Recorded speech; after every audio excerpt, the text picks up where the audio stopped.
നമ്മളെ കടക്കാരോട് നമ്മൾ ക്ഷമിക്കുന്നില്ല എങ്കിൽ നമ്മുടെ കടവും സ്വർഗസ്ഥനായ പിതാവും ക്ഷമിക്കുകയില്ല. ഇല്ല എന്ന് പറഞ്ഞാൽ ഇല്ല, അതിലൊരു എക്സ്ക്യൂസും ഇല്ല. ഇത് പറഞ്ഞത് കർത്താവായ യേശുവാണ്. അപ്പോൾ നമ്മുടെ കടം ക്ഷമിക്കപ്പെടണമെങ്കിൽ തീർച്ചയായിട്ടും നമ്മൾ മറ്റുള്ളവരോട് ക്ഷമിക്കണം.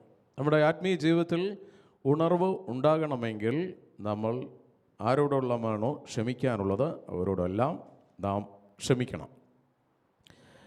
രണ്ടാമത്തെ തടസ്സം, നാം കോപിക്കാറുണ്ടോ? നമ്മുടെ ഉള്ളിൽ വികാരക്ഷോഭം ഉണ്ടാകുന്നുണ്ടോ? ഇപ്പോഴും നാം കോപിക്കാറുണ്ട് എന്നത് വാസ്തവമാണോ? ചിലപ്പോൾ കോപത്തിൻ്റെ പിടിയിൽ പെടുമെന്ന് ഉണ്ടോ? അതൊരു ചോദ്യമാണ്. നാം കോപിക്കാറുണ്ടോ എന്ന് ചോദിച്ചാൽ ഇവിടെ ഇരിക്കുന്ന എല്ലാവർക്കും ഒരേ ഒരു ഉത്തരവേ ഉള്ളൂ.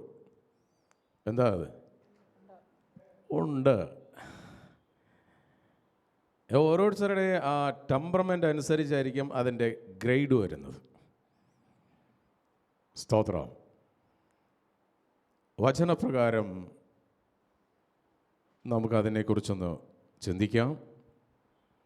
ഈ ദിവസങ്ങളിൽ ഒരു ആത്മശോധനയാണ്, ഒരു ഇന്നർ ഹീലിങ്ങിനുള്ള, വിടുതലിനുള്ള വചന പഠനമാണ് നമ്മൾ മുന്നോട്ട് പരിശുദ്ധാത്മാവ് നമ്മളെ സഹായിക്കുന്നത്. എഫെസ്യ ലേഖനം 4-ാം അധ്യായം അതിൻ്റെ 26-ാമത്തെ വാക്യം. എഫെസ്യർ 4:26 വായിക്കാം. കോപിച്ചാൽ പാപം ചെയ്യാതിരിക്കുവിൻ, നിങ്ങളുടെ കോപം സൂര്യൻ അസ്തമിക്കുന്നവരെ നീണ്ടുപോകാതിരിക്കട്ടെ. ഹല്ലേലൂയ. അപ്പോൾ ഇവിടെ ഇരുന്ന എല്ലാവരോടും ചോദിച്ചു, കോപിക്കാറുണ്ടോ? നമ്മളെല്ലാവരും ഒറ്റ വാക്കിൽ പറഞ്ഞോ ഉണ്ട് എന്ന്. എന്നാൽ ദൈവാത്മാവ് ചോദിക്കുകയാണ്, കോപിച്ചാൽ പാപം ചെയ്യാതിരിപ്പിൻ, സൂര്യൻ അസ്തമിക്കുവോളം നിങ്ങളുടെ കോപം വെച്ചുകൊണ്ടിരിക്കരുത്. ഹല്ലേലൂയ. അതായത് ഉറങ്ങാൻ പോകുന്നതിന് മുമ്പ് ആരോടാണ് കോപിച്ചത് ആ വ്യക്തിയുമായി ഒന്ന് രമ്യതപ്പെടണം. ഇനി രമ്യതപ്പെടാൻ ആളടുത്തില്ലെങ്കിൽ ഒന്ന് ഫോൺ വിളിച്ചെങ്കിലും രമ്യതപ്പെടണം. ചിലർക്ക് ഫേസ് ടു ഫേസ് ക്ഷമ ചോദിക്കാൻ പ്രയാസമായിരിക്കും, ഫോണിലൂടെ ചോദിക്കാമല്ലോ, അതിലൊരു തടസ്സമില്ല. സ്തോത്രം. ചോദിക്കണം, അതിലൊരു എക്സ്ക്യൂസും ഇല്ല. ഐ ആം സോറി എന്നൊരു വാക്ക് പറയാൻ. ചിലർക്ക് സോറി എന്നൊരു വാക്ക് പറയാൻ എന്ത് പ്രയാസമാണെന്നറിയാം. സ്തോത്രം. അവൾ സോറി എന്നുള്ളൊരു വാക്ക് പറയാൻ പോലും ചിലർക്ക് സാധിക്കത്തില്ല. അതാണ് നിൻ്റെ തടസ്സം, നിൻ്റെ ഉണർവിനുള്ള തടസ്സം. ദൈവത്തിൻ്റെ ആ വചനം ഹൃദയത്തിൽ സ്പർശിച്ചിട്ടില്ല എങ്കിൽ എന്താണ്? കോപിച്ചാൽ പാപം ചെയ്യാതിരിപ്പിൻ. അപ്പോൾ ദൈവാത്മാവിനറിയാൻ നമ്മൾ കോപിക്കുമെന്ന്. കാരണം നമ്മുടെ വ്യക്തമായി നമ്മളെ അറിയുന്നത് കർത്താവ് യേശുവാണ്. നമ്മുടെ ജീവിതത്തിൽ കോപം വന്നു പോകുമെന്ന് കർത്താവിനറിയാം. പക്ഷേ ആ കോപം സൂര്യൻ അസ്തമിക്കുവോളം നിങ്ങളത് വെച്ചുകൊണ്ടിരിക്കരുത്. അങ്ങനെ എത്രയോ സൂര്യൻ അസ്തമിച്ച് ഉദിച്ച് ഇതുവരെ ഒരു സോറി ചോദിക്കാഞ്ഞ കൊണ്ടല്ലേ നാളെ നീളെ ആ ഒരു ചെറിയ വാക്കായിരുന്നു. പക്ഷേ അത് വർഷങ്ങളായി ഇപ്പോൾ ഒരു സംസാരവുമില്ല, ഒരു ബന്ധമില്ല. അടുത്തുകൂടെ പോയാലും ഒന്ന് സംസാരിക്കില്ലേ? എത്രയോ ഭാര്യ ഭർത്താക്കന്മാർ സംസാരിക്കാതിരിക്കുന്നു, എത്രയോ മക്കളും മാതാപിതാക്കളും തമ്മിൽ മിണ്ടാതിരിക്കുന്നു, എത്രയോ കൂട്ടായ്മകൾ തമ്മിൽ സംസാരിക്കാതിരിക്കുന്നു. ദൈവത്തിൻ്റെ ഈ വചനം ഹൃദയത്തിൽ സ്പർശിച്ചില്ല. നീ കോപിച്ചു, പക്ഷേ ആരോടാണോ കോപിച്ചത് ആ വ്യക്തിയുമായിട്ടൊന്ന് രമ്യതപ്പെടാൻ കഴിയാഞ്ഞത് കൊണ്ടല്ല ഇപ്പോഴും ഹൃദയത്തിൽ അഗ്നിപർവ്വതം പോലെ ഇരിക്കുന്നേ. ഇങ്ങനെ അഗ്നിപർവ്വതമായിട്ട് ഞരമ്പ് രോഗിയെ ഇരിക്കേണ്ട കാര്യമില്ല. വർഷങ്ങളായാലും അപ്പാ തെറ്റിപ്പോയപ്പാ എന്ന് ധൂർത്തപുത്രൻ പറഞ്ഞതുപോലെ പറയാം. ഞാനെന്നുള്ളൊരു കൊമ്പൊടിച്ചാൽ മതി. അങ്ങോട്ട് ഇങ്ങനെ കരങ്ങൾ കൊടുത്തേ ഞാനെന്നുള്ള കൊമ്പൊടിച്ച് കളയാൻ പറ.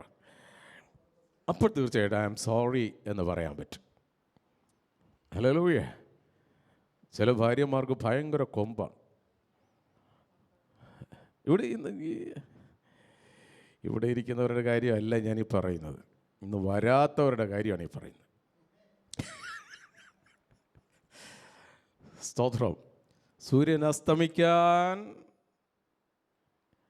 സമ്മതിച്ചിട്ടുണ്ടെങ്കിൽ, ഈ 2016 കർത്താവ് തന്നത് ഈ ഒരു കാര്യത്തിന് വേണ്ടി തന്നെയാണ്. Go and say one sorry. കർത്താവ് കൃപാലുവാണ്. ഒത്തിരി അവസരങ്ങൾ നമുക്ക് തരികയാണ്, ഒത്തിരി അവസരങ്ങൾ. എൻ്റെ ജീവിതത്തിൽ ഒരു സംഭവം ഉണ്ടായത്, എന്നെ പട്ടം തരാതെ ഡീപ്രൊമോട്ട് ചെയ്ത ഒരവസരം ഉണ്ടായിരുന്നു.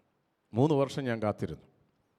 എന്നുവെച്ചാൽ അത് ചെയ്യാൻ കാരണം ഞാൻ ഇത്തിരി കമ്മ്യൂണിസ്റ്റുകാരനാണ്. അനീതി കണ്ടാൽ ഞാനത് ചോദിക്കും. അത് സഭയിലായിരുന്നപ്പോൾ അത് അങ്ങനെ പലർക്കും അത് ഇഷ്ടപ്പെട്ടില്ല. അതുകൊണ്ട് ഞാൻ ഒരു നോട്ടപ്പുള്ളിയായിരുന്നു. അതുകൊണ്ട് എന്നെ പ്രൊമോട്ട് ചെയ്ത് 3 വർഷം പട്ടം തരാതെ നിർത്തിയിരുന്നു. അപ്പോൾ ഈ സമയത്തൊക്കെ എൻ്റെ ജൂനിയേഴ്സിൻ്റെ ഓർഡിനേഷൻ നടക്കുക. അവരുടെയൊക്കെ കൊയറിൽ ഞാൻ ഗിറ്റാറും വായിച്ചു പാട്ടും പാടിയിരിക്കുക. അവൾ എൻ്റെ മനസ്സിലൂടെ കടന്നു പോകുന്ന ആ വേദന. 3 വർഷം കഴിഞ്ഞപ്പോൾ എന്നെ പ്രൊമോട്ട് ചെയ്യാനായിട്ടുള്ള തീരുമാനം അവരെടുത്തു. ഇതിനിടയിൽ എന്നെ പിശാച് ഒരു വല്ലാത്ത അവസ്ഥയിലൂടെ കടത്തിക്കൊണ്ടുപോയി.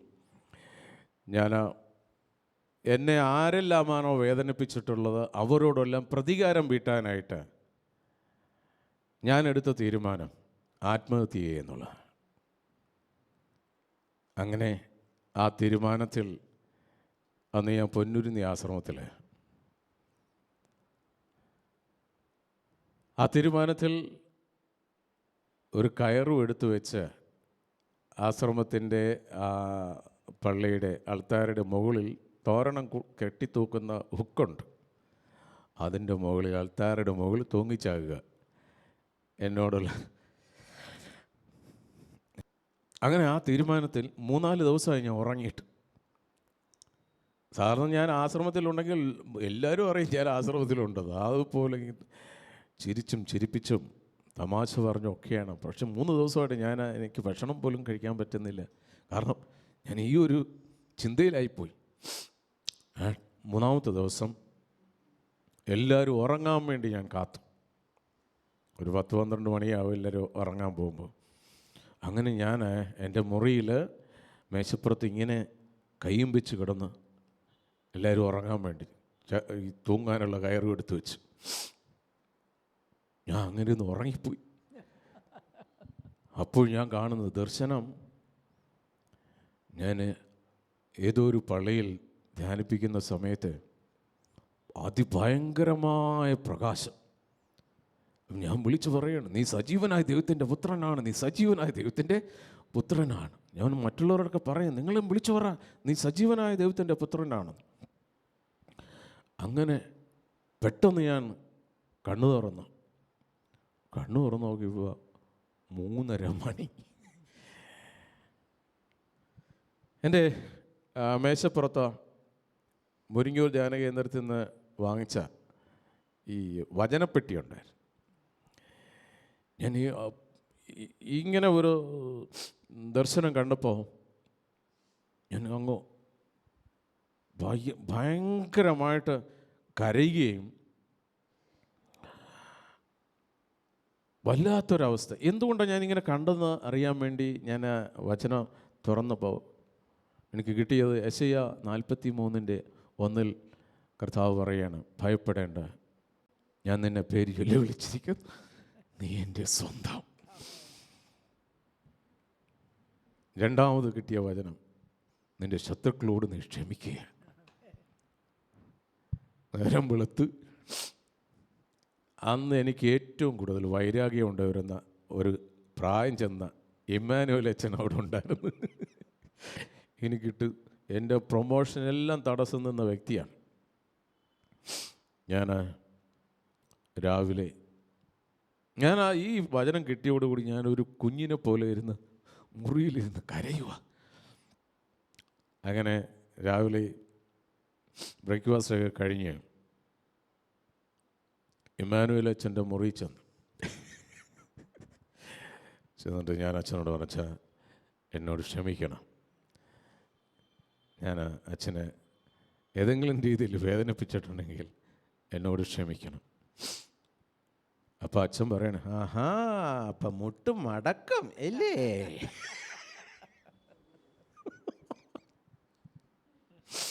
ഞാൻ ആരുടെ മുമ്പിലും മുട്ട് മടക്കത്തില്ലായിരുന്നു, ആർക്കും മണിയടിക്കാൻ പോകത്തില്ലായിരുന്നു. പക്ഷേ അങ്ങനെ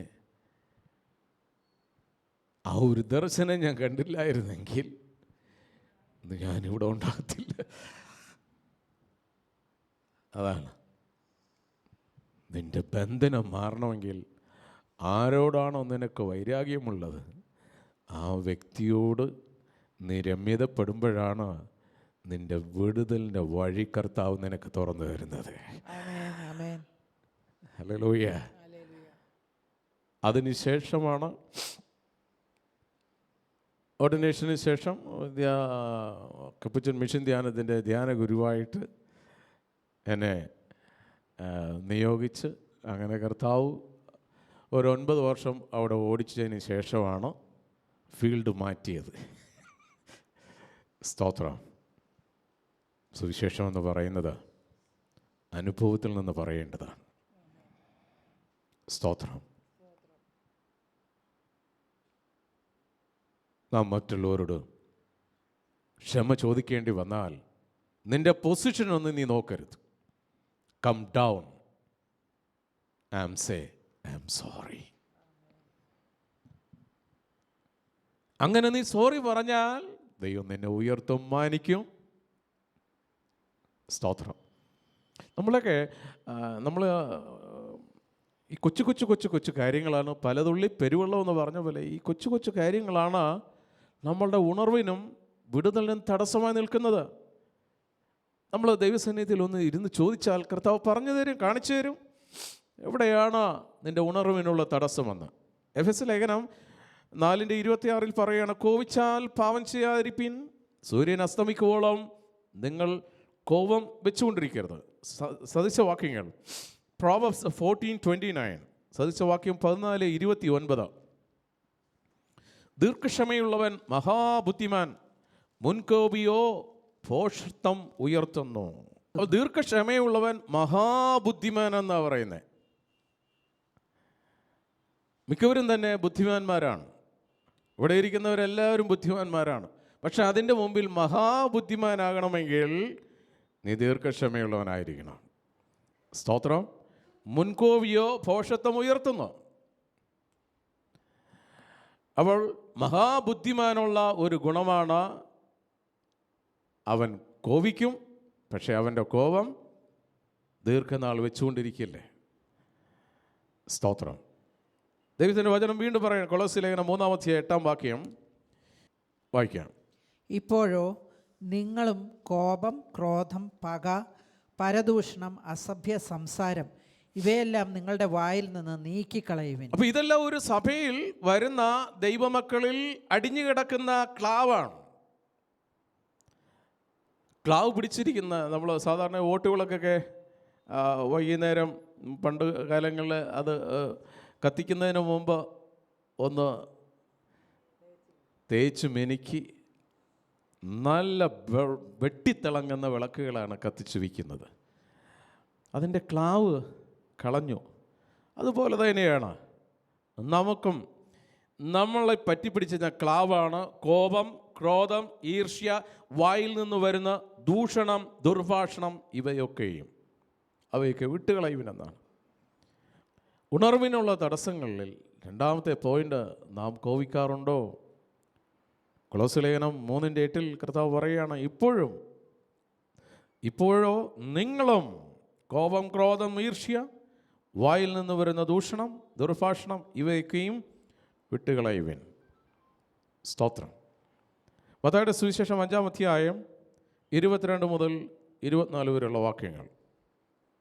മത്തായി 5, 22 മുതൽ 24 വരെയുള്ള വാക്യം. ഞാനോ നിങ്ങളോട് പറയുന്നത്, സഹോദരനോട് കോപിക്കുന്നവൻ എല്ലാം ന്യായവിധിക്ക് യോഗ്യനാകും.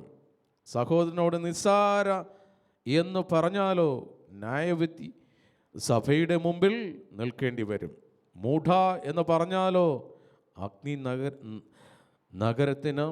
നരകത്തിന് യോഗ്യനാകും. അത് പറഞ്ഞിട്ട് കർത്താവ് 24-ാമത്തെ വാക്യത്തിൽ പറയുകയാണ്, ആകയാൽ നിന്റെ വഴിപാട് യാഗപീഠത്തിങ്കൽ കൊണ്ടുവരുമ്പോൾ സഹോദരന് നിന്റെ നേരെ വല്ലതുമുണ്ടോ എന്ന് അവിടെ വെച്ച് ഓർമ്മ വന്നാൽ നിന്റെ വഴിപാട് അവിടെ യാഗപീഠത്തിൻ്റെ മുമ്പിൽ വെച്ച് ഒന്നാമത് ചെന്ന് സഹോദരനോട് നിരന്നുകൊള്ളുക, രണ്ടാമത് വന്ന് നിന്റെ വഴിപാട് കഴിക്കുക. ഹല്ലേലൂയ. ഇതാണ് പ്രാർത്ഥനയുടെ ഒന്നാമത്തെ റൂൾ, ഫസ്റ്റ് കണ്ടീഷൻ. നിരപ്പ് പ്രാപിച്ചിട്ട് വേണം പ്രാർത്ഥിക്കാൻ വരാൻ. സ്തോത്രം. ഇവിടെ നമ്മൾ പ്രത്യേകിച്ച് ബലിയർപ്പണത്തിനായിട്ടൊന്നും വരുന്നില്ലല്ലോ. നമ്മളെ തന്നെയാണ് ബലിയർപ്പണമായിട്ട് നമ്മളെ തന്നെയാണ് സമർപ്പിക്കേണ്ടത്. ആ ഒരു പ്രാർത്ഥനയ്ക്കായി വരുമ്പോൾ കുടുംബത്തിൽ ആരോടെങ്കിലും വൈരാഗ്യമോ വിദ്വേഷമോ വെറുപ്പോ ഉണ്ടെന്ന് നിനക്ക് തോന്നുന്നെങ്കിൽ, സഭയിൽ ആരോടെങ്കിലും വൈരാഗ്യമോ വിദ്വേഷമോ വെറുപ്പോ ഉണ്ടെന്ന് നിനക്ക് തോന്നുന്നെങ്കിൽ, അവനുമായി രമ്യതപ്പെട്ടതിന് ശേഷം മാത്രം വന്ന് പ്രാർത്ഥിച്ചാലേ പ്രാർത്ഥന ദൈവസന്നിധിയിൽ എത്തുകയുള്ളൂ. അപ്പോൾ പ്രാർത്ഥനയുടെ ഒരു വിടുതലിന്, പ്രാർത്ഥനയ്ക്ക് ഉത്തരം തരണമെങ്കിൽ, സ്വർഗത്തിൽ നിന്ന് വാതിൽ തുറന്ന് നമ്മളെ അനുഗ്രഹിക്കണമെങ്കിൽ ഭൂമിയിലെ ബന്ധം നിരപ്പ് പ്രാപിച്ചതായിരിക്കണം. ഇത് പഠിപ്പിക്കുന്നത് കർത്താവായ യേശു തന്നെയാണ്. സ്തോത്രം. നമ്മളിത് പലപ്പോഴും പല പ്രാവശ്യം പല സ്ഥലങ്ങളിൽ കേട്ടിട്ടുള്ളതാണ്. എന്തുകൊണ്ടാണ് വീണ്ടും കർത്താവ് ഇത് വീണ്ടും വീണ്ടും വീണ്ടും വീണ്ടും നമ്മളെ പഠിപ്പിച്ചുണർത്തിക്കൊണ്ടിരിക്കുന്നത്? സ്തോത്രം.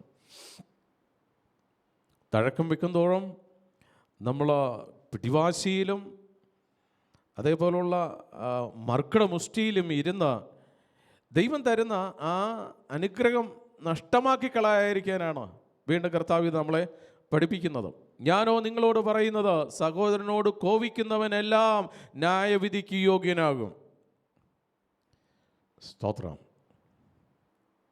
കർത്താവ് പറയണ, കോപിക്കുന്നവനെല്ലാം ന്യായവിധിക്ക് യോഗ്യനാകും. സഹോദരനോട് നിസ്സാര എന്ന് പറഞ്ഞാലോ ന്യായാധിപ സഭയുടെ മുമ്പിൽ നിൽക്കേണ്ടി വരും. മൂഢ എന്ന് പറഞ്ഞാലോ അഗ്നി നരകത്തിന് യോഗ്യനാകും. നമ്മൾ സാധാരണ ശ്രദ്ധിക്കാതെ ഉപയോഗിക്കുന്ന ഒത്തിരി വാക്കുകളുണ്ട്. ആ വാക്കുകൾക്കൊക്കെ വെയിറ്റ് ഉണ്ട്. അതുകൊണ്ട് ദൈവത്തിൻ്റെ പൈതൽ, ദൈവം നമ്മളെ വിളിച്ച് വേർതിരിച്ചതിന് ചില ഉദ്ദേശങ്ങളുണ്ട്. ഇറ്റ്സ് എ ട്രെയിനിങ് പീരീഡാണ്. It's a character formation. അതിൽ കർത്താവിൻ്റെ കരങ്ങളിൽ നമ്മളെ തന്നെ പൂർണ്ണമായി സമർപ്പിച്ചാൽ മാത്രമേ കർത്താവിൻ്റെ ഇഷ്ടപ്രകാരം കുശവൻ്റെ കയ്യിലെ കളിമണ്ണ് പോലെ മോൾഡ് ചെയ്തെടുക്കാനായിട്ട് സാധിക്കുകയുള്ളൂ. നമ്മൾ ആത്മാവിനെ തൂക്കി നോക്കുന്നത് യഹോവയാണ്. സ്തോത്രം. നമ്മളെ ആറ്റിറ്റ്യൂഡ്, മനോഭാവം കാണുന്നവൻ ദൈവമാണ്. ദൈവത്തിൻ്റെ മുമ്പിൽ ഒരു തുറവിയുണ്ടായിരിക്കണം. അവനെ ദൈവം അനുഗ്രഹിക്കുകയുള്ളൂ. താണുനിലത്തെ ബാക്കി പറ നീരോടു അവിടെ ദൈവം തുണയുള്ളൂ. സ്തോത്രം. ആ കർത്താവിൻ്റെ ആ സ്റ്റേറ്റ്മെൻറ്റ് നോക്കിക്കേ. സഹോദരനോട് നിസ്സാര എന്ന് പറഞ്ഞാലോ ന്യായാധിപ സഭയുടെ മുമ്പിൽ നിൽക്കേണ്ടി വരും. മൂഢ എന്ന് പറഞ്ഞാലോ നിത്യ നരകാഗ്നിക്ക് യോഗ്യനാകുന്ന പറഞ്ഞേ. സ്തോത്രം. നമ്മുടെ വാക്കിൽ പിടിക്കും. സ്തോത്രം. വാക്കിൽ പിടിക്കും. എന്നിട്ട് കർത്താവ് പറയുകയാണ്, പ്രാർത്ഥിക്കാൻ വരുമ്പോൾ രമ്യതപ്പെട്ടതിന് ശേഷം വന്ന് പ്രാർത്ഥിക്കുവിൻ. സ്തോത്രം. പ്രാർത്ഥിക്കുന്ന ഉത്തരം കർത്താവ് തരണമെങ്കിൽ നമ്മുടെ ഹാർട്ട് ഡിസ്പൊസിഷൻ ക്ലിയർ ആയിരിക്കണം. ഹല്ലേലൂയ. ദൈവം എത്ര നിന്നെ ഉയർത്തുന്നോ അത്രയും താന്നിരിക്കണം. ഹല്ലേലൂയ. അത്രയും വിനയമുള്ളവനായിരിക്കണം. റോമാലേഖനം 12-ാം അധ്യായം അതിൻ്റെ 19 മുതൽ 21 വരെയുള്ള വാക്യത്തിൽ ദൈവാത്മാവ് ഇങ്ങനെ പറയുന്നു: പ്രിയമുള്ളവരെ, നിങ്ങൾ തന്നെ പ്രതികാരം ചെയ്യാതെ ദൈവകോപത്തിന് ഇടം കൊടുപ്പിൻ. പ്രതികാരം എനിക്കുള്ളത്, ഞാൻ പകരം ചെയ്യും എന്ന് കർത്താവ് അരുളി ചെയ്യുന്നു. എന്നാൽ നിന്റെ ശത്രുവിന് വിശക്കുന്നുവെങ്കിൽ തിന്നാൻ കൊടുക്കുക, ദാഹിക്കുന്നുവെങ്കിൽ കുടിപ്പാൻ കൊടുക്കുക. അങ്ങനെ ചെയ്താൽ നീ അവൻ്റെ തലമേൽ തീക്കനൽ കുന്നിക്കും എന്ന് എഴുതിയിരിക്കുന്നുവല്ലോ. തിന്മയോട് തോൽക്കാതെ നന്മയാൽ തിന്മയെ ജയിക്കുക. ചേർന്നൊരു ഹല്ലേലൂയ പറയാം. ഒരുപക്ഷെ അത് കൂട്ടായ്മയിലായിരിക്കാം, ചിലപ്പോൾ കുടുംബത്തിലായിരിക്കാം, നീ ആയിരിക്കുന്ന സമൂഹത്തിലായിരിക്കാം. ആരെങ്കിലും നിന്നെ ഉപദ്രവിച്ച് കാണും. അവരോട് പ്രതികാരം ചെയ്യാതെ ദൈവകോപത്തിന് ഇടം കൊടുപ്പിൻ. യുദ്ധം യഹോവയ്ക്കുള്ളതാണ്. നമ്മൾ യുദ്ധം ചെയ്ത് നമ്മൾ രോഗികളാകേണ്ട കാര്യമില്ല. ദൈവത്തിൻ്റെ വചനം പറയുകയാണ്, നിങ്ങൾ തന്നെ പ്രതികാരം ചെയ്യാതെ ദൈവകോപത്തിന് ഇടം കൊടുപ്പിൻ. പ്രതികാരം എനിക്കുള്ളതാകുന്നു, യഹോവയ്ക്കുള്ളതാണ്. ഞാൻ പ്രതികാരം ചെയ്യും. സ്തോത്രം. അപ്പം നമ്മൾ പ്രതികാരം ചെയ്യാനായിട്ട് പുറകെ അവസരം കാത്തു നിൽക്കേണ്ട. അത് കർത്താവിനുള്ള കാര്യമാണ്. നമ്മളത് കർത്താവിൻ്റെ കാര്യങ്ങളിൽ കൊടുത്താൽ മതി. എന്നാൽ നിന്റെ ശത്രുവിന് വിശക്കുന്നുവെങ്കിൽ തിന്നാൻ കൊടുക്കുക. സ്തോത്രം. ഇവിടെയാണ് ചിലപ്പോഴൊക്കെ ചില മനുഷ്യർ തോറ്റുപോകുന്നത്. നിന്റെ ശത്രുവിന് വിശക്കുന്നെങ്കിൽ തിന്നാൻ കൊടുക്കുക, ദാഹിക്കുന്നെങ്കിൽ കുടിക്കാൻ കൊടുക്കുക. അങ്ങനെ ചെയ്താൽ നീ അവൻ്റെ തലമേൽ തീക്കനൽ കൂട്ടും. ഹല്ലേലൂയ. തിന്മയോട് തോൽക്കാതെ നന്മയാൽ തിന്മയെ ജയിക്കുക. Praise the Lord. നിന്നെ ഒത്തിരി ദ്രോഹിച്ചൊരു വ്യക്തിയായിരിക്കാം നിന്റെ അനുഗ്രഹത്തിന് ഒരു വിടുതൽ തരാനായി കർത്താവ് നിന്റെ മുമ്പിൽ കൊണ്ടുവരുന്നത്. സ്തോത്രം. നിന്നെ ഒത്തിരി വിഷപ്പിച്ചവരായിരിക്കാം ചിലപ്പോൾ ഒരു ആഹാരത്തിന് വേണ്ടി, ഇത്തിരി ആഹാരത്തിന് വേണ്ടി നിന്റെ മുമ്പിൽ കൈനീട്ടുന്നത്. നിന്നെ ചൂടുവെള്ളവും ആസിട്ടും കുടിപ്പിച്ചവനായിരിക്കാം ഒരു ഗ്ലാസ് വെള്ളത്തിന് വേണ്ടി നിന്റെ മുമ്പിൽ വരുന്നത്. ഇപ്പോഴാണ് എൻ്റെ അവസരം എന്നും പറഞ്ഞ് മരുമകളെ, അമ്മായിയമ്മയെ പീഡിപ്പിക്കരുത്. തളേ, നിങ്ങളുടെ നല്ല രക്തത്തിളപ്പിന് എന്നെ വെള്ളം കുടിപ്പിച്ച് ഇപ്പം ദൈവം നിങ്ങളെ എൻ്റെ കയ്യിൽ തന്നിരിക്കുകയാണ്, പിഴിയരുത്. സ്തോത്രം. അങ്ങനെ അവസരം കാത്തിരിക്കരുത്. അങ്ങനെ നിന്നെ ദ്രോഹിച്ചവരോട് നീ നന്മ ചെയ്യുമ്പോൾ അവനൊരു കുത്തുണ്ടാകും, ഹൃദയത്തിലൊരു കുത്തുണ്ടാകും. നിങ്ങളെ ഇത്രയും ദ്രോഹിച്ചിട്ടും എനിക്കൊരാവശ്യം വന്നപ്പോൾ നിങ്ങൾ എന്നെ തള്ളിയില്ലല്ലോ. അതാണ് അവൻ്റെ തലയിലെ തീക്കനൽ. സ്തോത്രം. ഇത് സാധാരണ നമ്മുടെ ജീവിതത്തിൽ നടക്കുന്നൊരു കാര്യമല്ലേ? കർത്താവ് വേറെ വലിയ വലിയ കാര്യമെല്ലാം പറഞ്ഞോ? ഇല്ല. അനുഗ്രഹത്തിൻ്റെ തടസ്സത്തിന്, ഉണർവിൻ്റെ തടസ്സത്തിന് ഇതൊരു കാരണമാകരുത്. കർത്താവ് പറയുന്ന പോലെ അനുസരിച്ചാൽ ഉണർവോടുകൂടി അഭിഷേകത്തോടെ മുന്നോട്ട് പോകാം. കാരണം യാക്കോബിൻ്റെ ലേഖനത്തിൽ, യാക്കോബ് 1:19-20 വാക്യത്തിൽ, പ്രിയ സഹോദരരെ, നിങ്ങളത് അറിയുന്നുവല്ലോ. എന്നാൽ ഏതു മനുഷ്യനും കേൾക്കുവാൻ വേഗതയും പറയുവാനും കോപിക്കുവാനും താമസം ഉള്ളവനും ആയിരിക്കട്ടെ. മനുഷ്യൻ്റെ കോപം ദൈവത്തിൻ്റെ നീതി പ്രാവർത്തികമാക്കുന്നില്ല. സ്തോത്രം. നമ്മളിങ്ങനെ കോപിച്ച് നോക്കുമ്പോൾ ദൈവത്തിന് എങ്ങനെ നീതി പ്രവർത്തിക്കാനായിട്ട് സാധിക്കും? നമ്മൾ പലപ്പോഴും ശ്രദ്ധിക്കേണ്ട ഒരു കാര്യമാണ്. മരിച്ചുപോയ ലാസർ 4 ദിവസമായി അകത്ത് അയാൾ ചീഞ്ഞിരിക്കുകയാണ്. കർത്താവ് വന്നിട്ട് പറയുകയാണ് കല്ലുരുട്ടി മാറ്റാൻ. കർത്താവിനത് കഴിയത്തില്ലേ? തീർച്ചയായിട്ടും കഴിയും. പക്ഷെ കർത്താവ് പറഞ്ഞ കല്ലുരുട്ടി മാറ്റാൻ. അവിടെ അനുസരിക്കാത്ത കുറേ പേരുണ്ടായിരുന്നില്ല. ഏതായാലും ഉയർപ്പിക്കാൻ പോയല്ലേ, എന്നാൽ കല്ലൂടെ മാറ്റിയൊരു കർത്താവ്. ലാസർ അവിടെ തന്നെ ഇരുന്നേനെ. കല്ലുരുട്ടി മാറ്റിയപ്പോഴാണ് മരിച്ചവൻ ജീവനോടെ ഉയർത്തെണീറ്റ് വന്നത്. ദൈവത്തിൻ്റെ നീതി നീ കണ്ണു തുറന്ന് കാണണമെങ്കിൽ, സ്തോത്രം, നീ കോപിച്ച ദൈവത്തിൻ്റെ അനുഗ്രഹം അടച്ചു കളയരുത്. സ്തോത്രം. വളരെ വ്യക്തമായിട്ടല്ലേ പരിശുദ്ധാത്മാവ് പറയുന്നത്? ഏത് മനുഷ്യനും കേൾപ്പാൻ വേഗതയും പറവാൻ താമസവും കോപത്തിന് താമസമുള്ളവനുമായിരിക്കട്ടെ. ശരിക്കും ഇത് ഒരു കുടുംബജീവിതത്തിൽ വലിയൊരു ദൂതായിട്ട് എടുക്കേണ്ട കാര്യമാണ്. ഏത് മനുഷ്യനും കേൾപ്പാൻ വേഗതയും. സ്തോത്രം. ഭൂമിയേക്കാൾ ക്ഷമയുള്ളവളാണ് ആര്? ഭാര്യ. ഭൂമിക്ക് ഒരു അതിരുണ്ട്. എന്നാൽ ഇതിൻ്റെ ഡബിൾ ക്ഷമയായിരിക്കണം ഭർത്താവിന് വേണ്ടത്. ആ ഭർത്താവിൻ്റെ ക്ഷമ ആകാശത്തോളം ആയിരിക്കണം. There is no limit. സ്തോത്രം. ഭാര്യയേക്കാൾ ഡബിൾ ദീർഘക്ഷമയായിരിക്കണം ഭർത്താവിന് വേണ്ടത്. അവിടെ എടുത്തിയാട്ടമാണെങ്കിൽ എപ്പോഴും ഗുസ്തിയായിരിക്കും വീടിൻ്റെ അകത്ത്. പറവാൻ താമസം. അടുത്തതാണ് കോപത്തിന്